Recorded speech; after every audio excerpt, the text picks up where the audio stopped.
At 5:30 a.m. on May 10, 1940, Adolf Hitler launched his long-awaited Western offensive, codenamed Case Yellow. This was the moment for which both the Germans and the Allies had been preparing since the previous September. The campaign that followed would see the Germans achieve one of the most stunning victories in the annals of warfare. In the Battle of France, the German army deployed the greatest concentration of tanks ever assembled.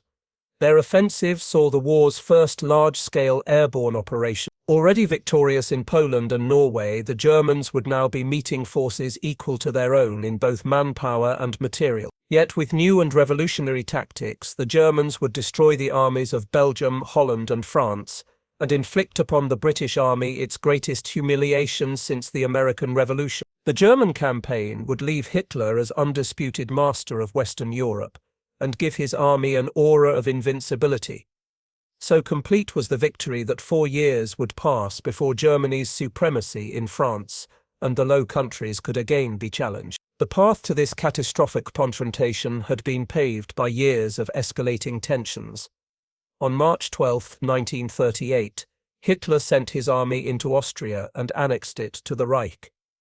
Though the invasion openly flouted international law, neither Britain nor France made any protest. Encouraged by this success, Hitler turned his attention toward Czechoslovakia, demanding the return of the Sudetenland, a Czech region inhabited by ethnic Germans.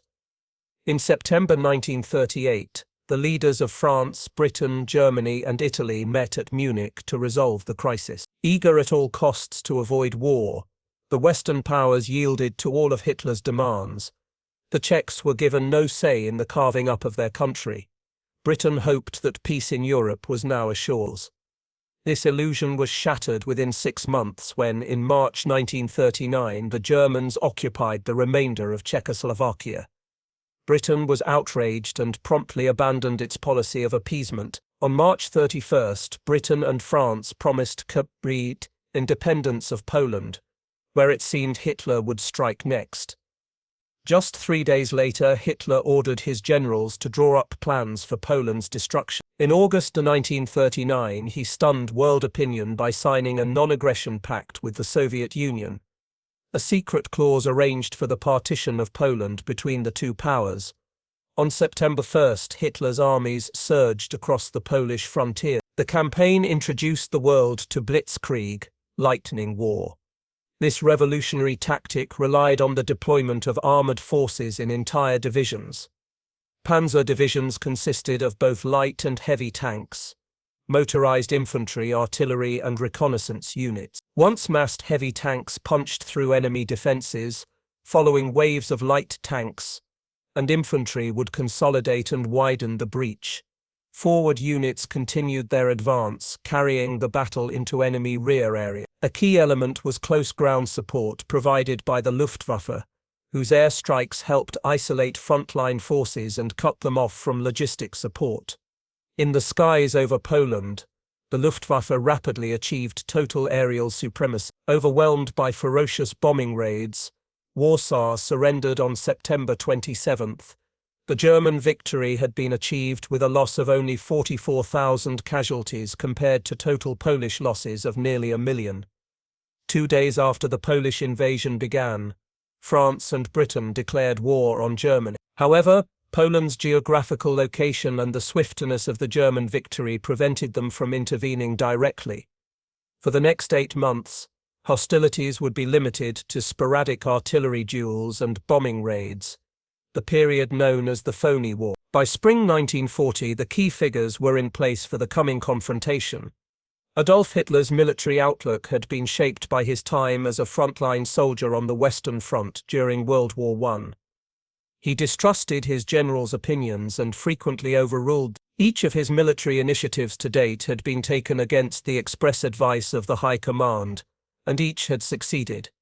By spring 1940, Hitler's leadership was secure and the army's loyalty was guaranteed. General Walter von Brauchitsch, the 58-year-old commander-in-chief of the German army, was Hitler's personal choice for the position. However, he lacked the strength of character to stand up to the Führer. When he voiced doubts about the Western offensive, he was so fiercely berated that he never again dared to question Hitler's directives. On the Allied side, France's Prime Minister Paul Reynaud had taken office on March. At 62, he found himself at the head of a government and country torn by bitter political divisions. He was at loggerheads with his senior military commanders, and his government was virtually paralysed by disunity. Britain's Prime Minister Neville Chamberlain had pursued a policy of appeasement toward Germany, but his political standing had been badly undermined. The defeat of the Allied expedition in Norway would seal his fate. On the first day of the German offensive in the West, Chamberlain would be forced to resign, replaced by Winston Churchill. The supreme Allied commander was General Maurice Gamelin. Aloof and isolated from his troops, he preferred to spend his time at his headquarters outside Paris, nearly 100 miles from the front. His command structure was characterized by inefficient coordination and communication. Gamelin believed that infantry still reigned supreme on the battlefield, and discounted the idea that tanks on their own could breach a continuous line of defense. France's fate would rest in his hand. Hitler's first plan for the Western offensive was virtually a repeat of the German invasion of 1914, with the main effort through Belgium. Hitler had misgivings about this approach, noting it would lead across difficult terrain and might result in the sort of static war of attrition he had endured in the trenches. The plan that would ultimately be adopted was known as Sichelschnitt, sickle stroke. It required Army Group B to attack Belgium and Holland using airborne troops to seize key objectives. The Luftwaffe would attack airfields, destroying enemy aircraft before they could take off. Army Group B's main purpose was to lure Franco-British forces into Belgium. The main effort would be delivered by Army Group A in the centre. Spearheaded by 7 armoured and 3 motorised divisions, they would attack across the dense Ardennes forest through Luxembourg and southern Belgium. Bypassing the Maginot Line, they would cross the Meuse River between Demont and Sidon, then break out toward the sea. This would drive a huge wedge in the centre of the Allied armies. When this plan was finally presented to Hitler in February 1940, its boldness appealed to him instinctively. From that point on, every aspect was carefully rehearsed in elaborate training exercises. By May 10th, every German soldier knew exactly what was expected of him. France's principal defence system was the Maginot Line, an extensive bulwark of fortifications deemed impossible to breach. This elaborate network contained tank traps, mines, fortified machine gun emplacements, and heavy artillery. The forts were linked by tunnels and could supply their own power and water. France had spent a staggering 7 billion francs building the Maginot Line. Due to the strength of these defences, French strategists were certain the Germans would have to repeat their 1914 attack through Belgium and Holland. The Allies developed Plan D once the Germans attacked. The French 1st and 7th Armies and the British Expeditionary Force would advance into Belgium and occupy a line along the Dyle River. To their right, the French 9th Army would deploy along the Meuse River. There was, however, a fatal flaw in this strategy. The Allies placed only a small covering force behind the Ardennes forest, which was considered impassable for armoured forces. These troops were given no anti-tank or anti-aircraft weapons. Germany had mustered 36 divisions for its assault on France. The Luftwaffe was Europe's largest and most powerful air force, with over 4,000 planes committed to the Western offensive.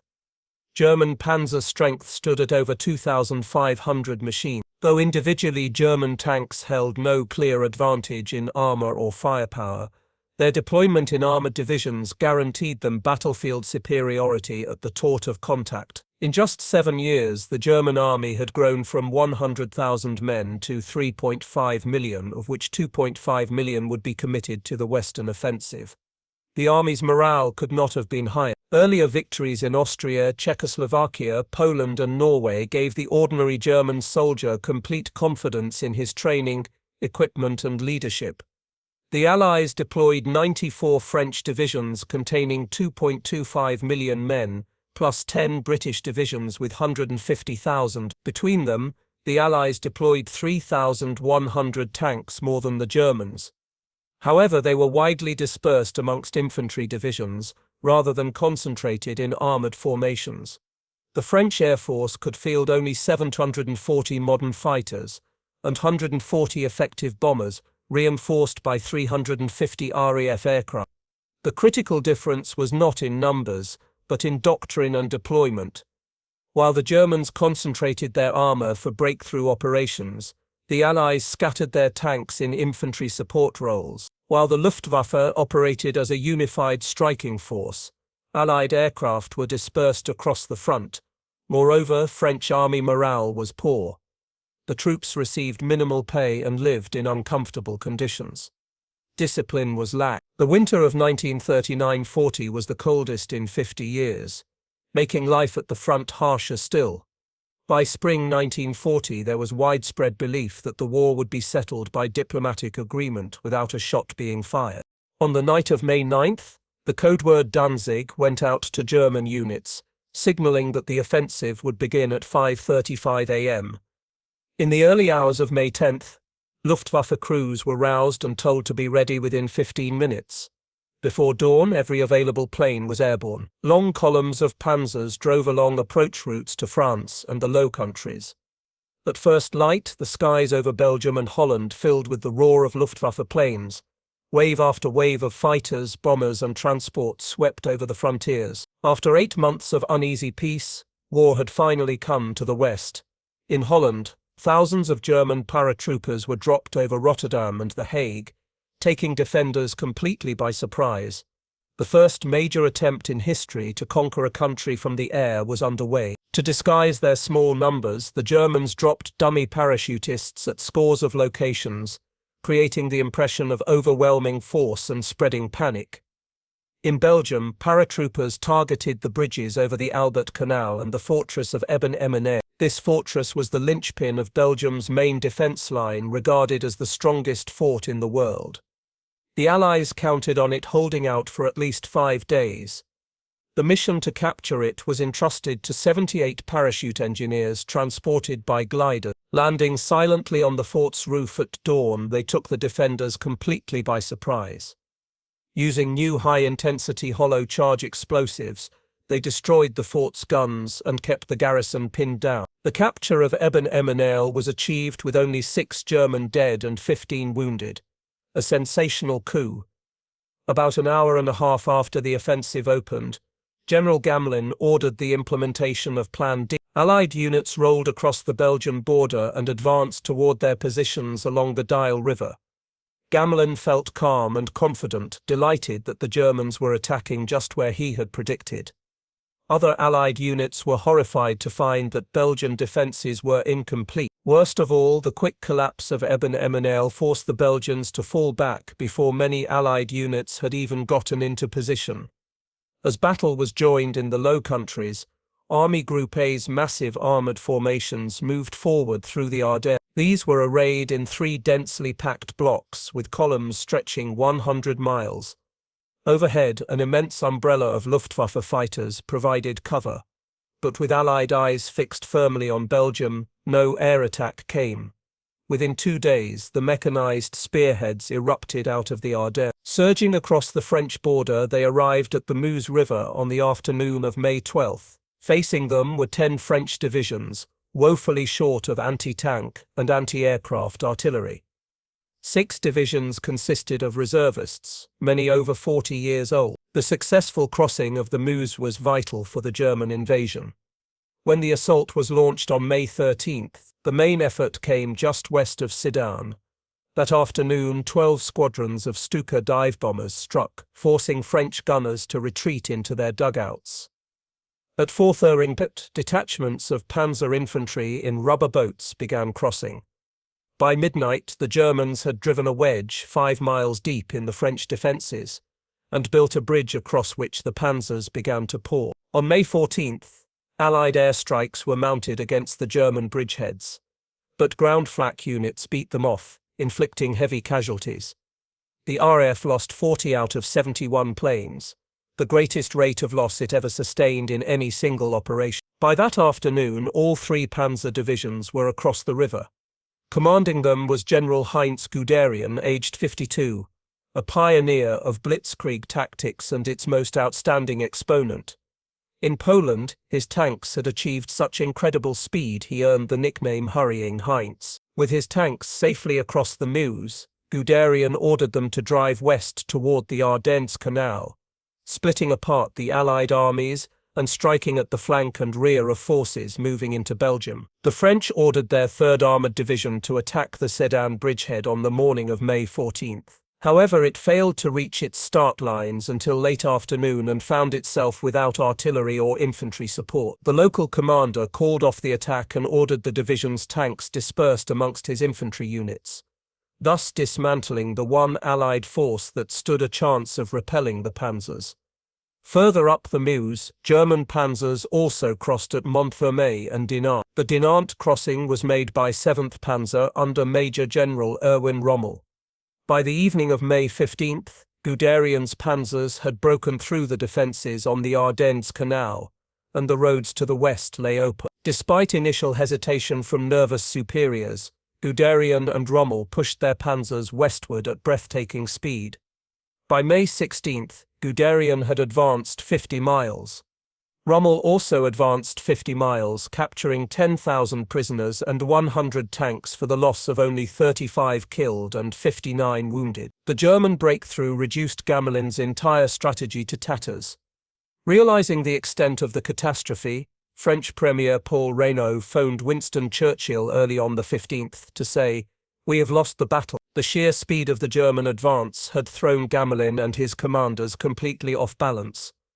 Time and again they would designate halt lines where the German advance could be stemmed, only to find that the panzers had already passed. On May 16, Reynaud took steps to replace Gamelin, summoning General Maxime Weygand from Syria to assume command. Weygand was 73 years old and didn't reach France until May 19, causing further delay in Allied attempts to devise effective countermeasures. His ideas were just as outdated as Gamelin's, and his accession saw no significant change in Allied tactics. Meanwhile, the British War Cabinet decided to send no more RAF fighters across the Channel. On May 17, the Royal Navy was informally asked to draw up plans for the possible evacuation of the British Expeditionary Force.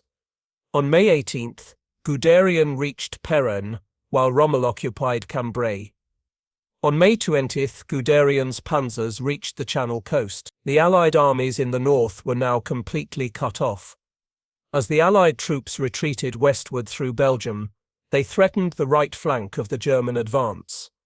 On May 21, the British launched a counterattack at Arras. The offensive was supposed to involve 2 British and 8 French divisions, but the French were not ready, so the British attacked alone with only 3 infantry battalions and 74 tanks. Nevertheless, they took Rommel's forward units completely by surprise, and succeeded in driving them back 10 miles, destroying a large number of panzers.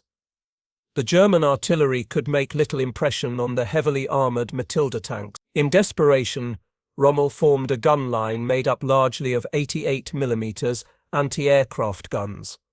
Firing over open sights, these guns finally stemmed the British advance. Heavy attacks by Stukas that evening forced the British to withdraw. Though tactically unsuccessful, the Arras attack had strategic consequences. It convinced Hitler and the German High Command that the British were more dangerous than they actually were, reinforcing Hitler's nervousness about his extended panzer spearheads. By May 24, 1st Panzer Division had reached the Arras Canal, barely 10 miles from Dunkirk. The Germans were closer to Dunkirk than most British formations. Between them and their objective stood just 1 British battalion.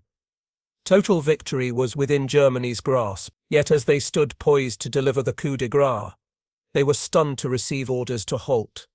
The order was issued by General von Rundstedt on the evening of May. He wanted a pause to let his forces regroup, having lost half his armour in the drive through France, though most losses resulted from wear and tear, rather than enemy action. Hitler not only approved the decision but ordered the halt be made permanent. As the panzers drove deeper into France, Hitler had become increasingly edgy. He feared an Allied counterstroke could cut them off and deny him victory. Above all, there was the influence of Hermann Göring, who was eager that the glory of final victory should belong to the Luftwaffe. Göring assured Hitler that his air force could finish off Dunkirk on its own. This gave Hitler the final justification he was looking for to halt the panzers. Since May 20th, a huge flotilla of ships had been assembling along England's Channel coast in case the BF would have to be evacuated. These would be augmented by thousands of small boats, yachts, lifeboats, tugs, and more, many manned by civilian volunteers. The planned evacuation was codenamed Operation Dynamo and commanded by Vice Admiral Bertram Ramsay. At 7 p.m. On May 26, Ramsay was ordered to commence Operation Dynamo.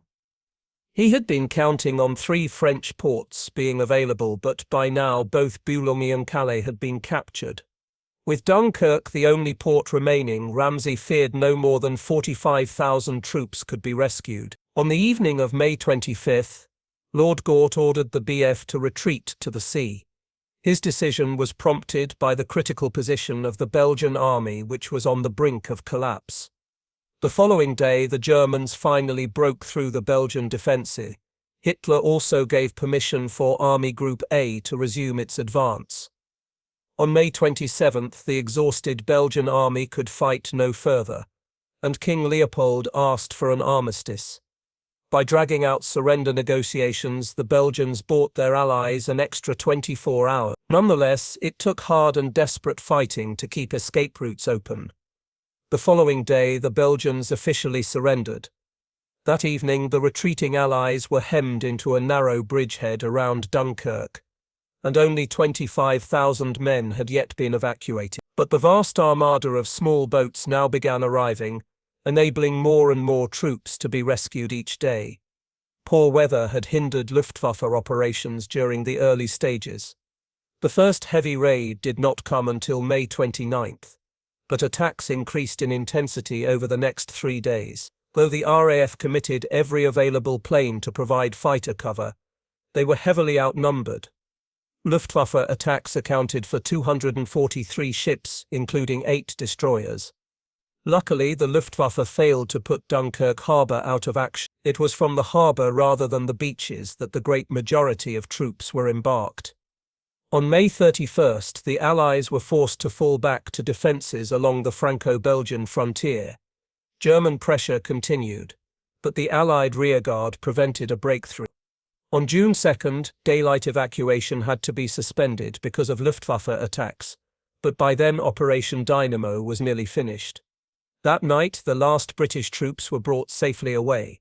On June 3rd, the Germans drove the French rearguard into Dunkirk's outskirts. That night, Ramsay's ships attempted to evacuate this last contingent, complicated by the sudden arrival of thousands more unarmed French troops.